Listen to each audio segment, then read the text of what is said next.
महात्मा बुद्ध ने अपना पहला धर्म चक्र परिवर्तन किस स्थान पर दिया था? सारनाथ में दिया था। और यहाँ सारनाथ में बुद्ध ने जो धर्म चक्र परिवर्तन का अपना पहला उपदेश दिया था, इसी में उन्होंने चार आर्य सत्य की बात की थी।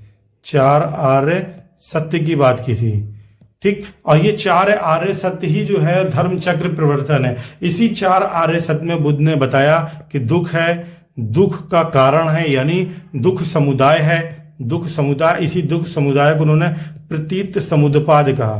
क्या कहा? प्रतीत समुत्पाद कहा।